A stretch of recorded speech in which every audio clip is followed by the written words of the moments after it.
O conflito entre Kenshin e seu grupo contra o Oniwa Banshu atinge o seu ápice. Kenshin se encontra frente a frente com Aoshi, um dos homens mais letais que surgiram na série até o momento. Já sabemos que os integrantes do Oniwa Banshu possuem muitos segredos que costumam usar em batalha. Quais segredos existem por trás das técnicas de Aoshi? Será que Kenshin pode superar todas as suas técnicas secretas e sair como um vencedor? Vem comigo em mais essa análise desse episódio incrível do remake de Samurai X, Rurouni Kenshin. Você aí, geek, tudo massa? Se liga aí porque o Xande aqui tá na área. E hoje é o dia da nossa análise de mais um episódio do remake de Rurouni Kenshin, Samurai X. A gente chegou exatamente na metade dessa primeira temporada, que vão ser de 24 episódios, e nesse episódio 12, a gente tem mais uma treta barra pesada pro nosso samurai ruivo encarar. Como será que ele vai lidar com mais esse adversário incrível que ele tem pela frente? Se você ainda não viu o episódio, dá uma pausa aqui no vídeo, corre lá e assiste. Depois você volta aqui para acompanhar as minhas impressões sem tomar spoiler. Se você já assistiu, mas ainda não acompanha as minhas análises, vai estar aparecendo exatamente agora para você o card da minha playlist com as análises de todos os episódios até aqui. Não deixe de dar uma passada por lá, beleza pura? Agora bora dar uma conferida no que rolou nesse 12º episódio?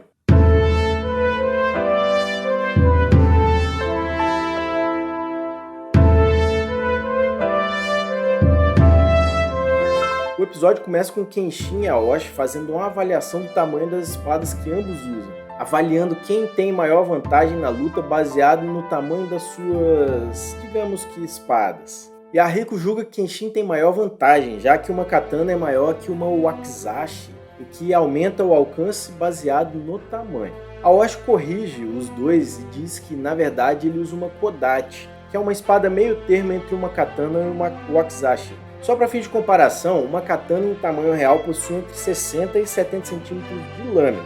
A wakizashi, no geral, tem entre 30 e 60 centímetros. A kodachi fica nesse intermédio, sendo o mínimo de uma katana e o máximo de uma wakizashi, medindo em média cerca de 59 centímetros de lâmina. Geralmente elas eram usadas por lutadores que optavam por ter um pouco mais de velocidade em detrimento do alcance. Para surpresa tanto de Kenshin quanto de Yahiko, Aoshi avança em uma velocidade muito alta e acerta Kenshin logo de cara com um chute e depois com uma sequência de socos muito rápido. Nisso Kenshin percebe que ele usa a sua espada como uma forma de defesa perfeita, para seguir atacando com golpes de Kenpo, assim como Hannya. A diferença entre Aoshi e Hannya é que o primeiro, sendo um mestre no Kenpo, pode desferir golpes muito mais brutais, colocando Kenshin de joelhos. Eles entram em um diálogo e Kenshin vê que Aoshi não luta pelo dinheiro do Kanryu, mas sim por seus próprios ideais. Kenshin ainda questiona se o homem luta pelo shogunato Tokugawa, que foi o lado perdedor durante os eventos da restauração Meiji. Aoshi afirma que não e que eles jamais lutariam por um shogun que abandonou seus homens durante um período de desvantagem em batalha. Ele conta as ações de Tokugawa e Yoshinobu e a única coisa pelo que ele diz que sente é simplesmente pelo Oniwa Banshu não ter lutado aquela última luta, afirmando que, se tivesse sido esse o caso, certamente o shogunato teria vencido. Então ele conta sua estratégia de como eles teriam feito para ganhar, mas a gente não tem como saber porque depois de todo o ocorrido, fica muito fácil dizer que teria feito isso ou aquilo e que teria dado certo. É meio que aquela história da gente ficar opinando sobre jogo de futebol ou de qualquer outro esporte, estando a gente do lado de fora da situação, não é verdade? Tokugawa Yoshinobu, também conhecido como Tokugawa Keiki, foi o último shogun do Japão. Ele nasceu em 28 de novembro de 1837, faleceu em 22 de novembro de 1913.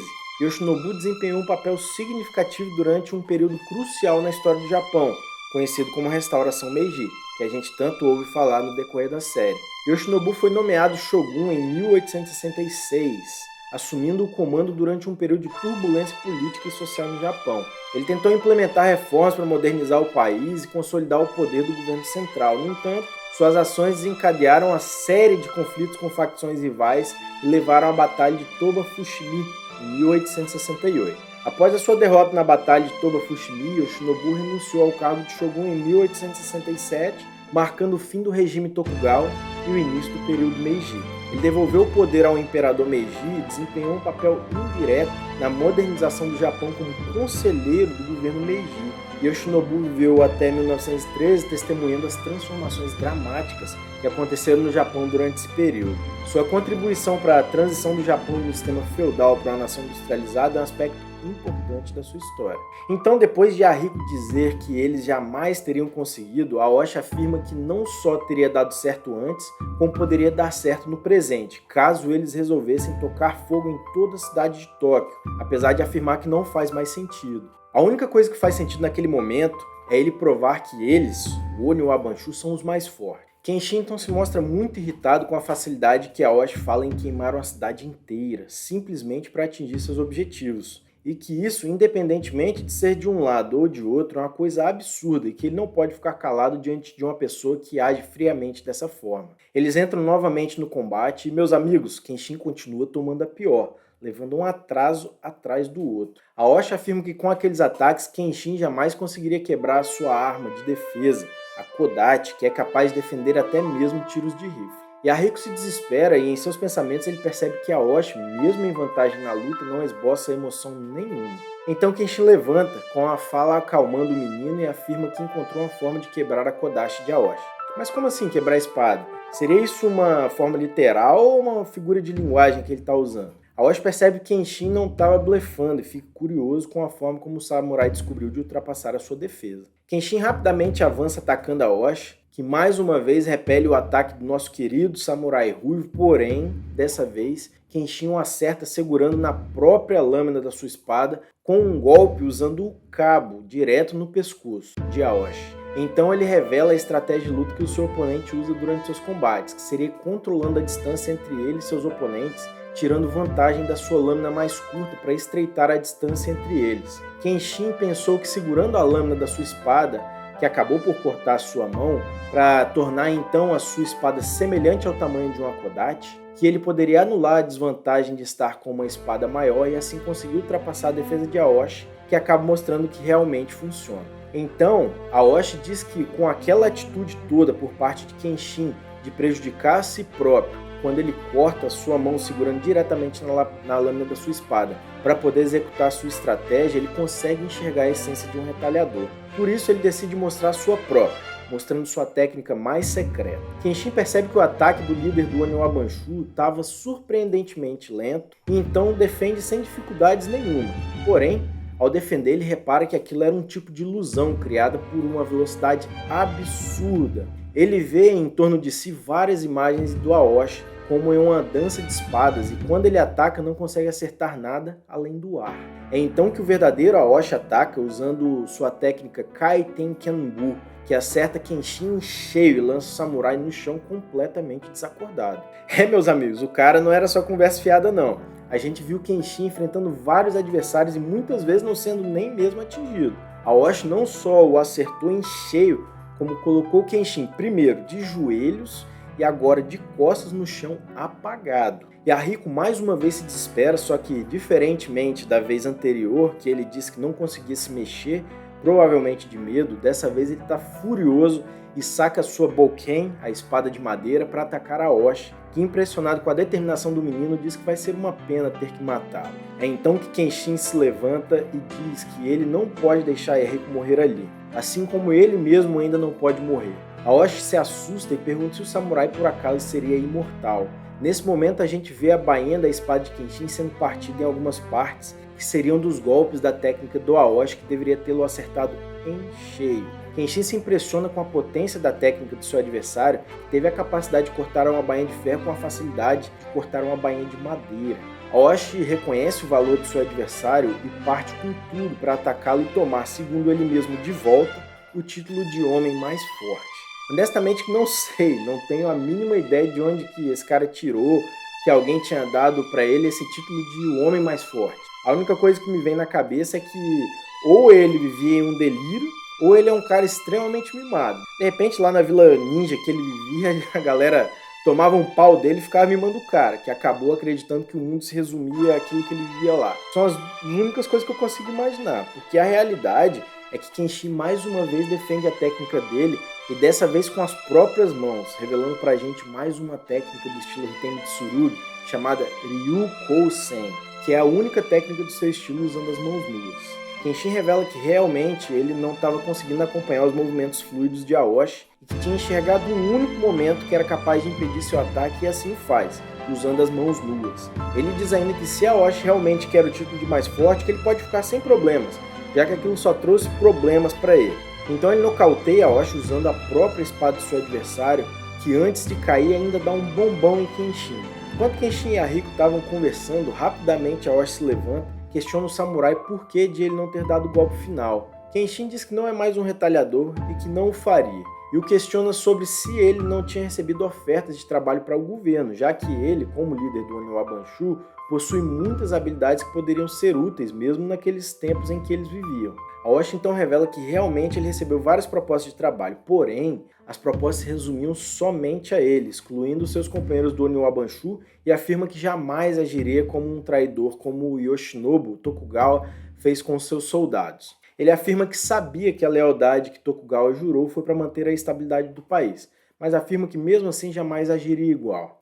Esse é um momento do episódio que é muito bacana de ver, e é até mesmo emocionante de certa forma. A gente pode perceber que Aoshi não era só um maluco vivendo preso nos tempos antigos, preso numa ilusão de ser o cara mais forte do Japão. Ele mostra nesse momento o tamanho da lealdade que ele tem com seus companheiros, que segundo ele mesmo, eram 4 pobres homens que não sabiam fazer nada além de lutar. Então ele diz que iria fazer o grupo ser reconhecido como mais forte através das suas próprias habilidades, ou seja, o cara puxou o peso para cima de si e carregou o nome do grupo nas costas. É de fato admirável, né? Então ele fala para Kenshin dar o golpe final porque senão o samurai seria o seu alvo dali pra frente. De repente a conversa é interrompida pela figura mais desprezível que apareceu no anime até o momento, Kanryu, que revela pra gente aquele objeto que ele recebeu naquela caixa enorme dos americanos. É uma metralhadora gigante e ele cita as batalhas que ela foi utilizada, tendo sido determinante para a vitória das forças imperiais no campo de batalha contra as forças do shogunato. A gente pode ver que essa arma realmente foi importante naquele período porque vira e mexe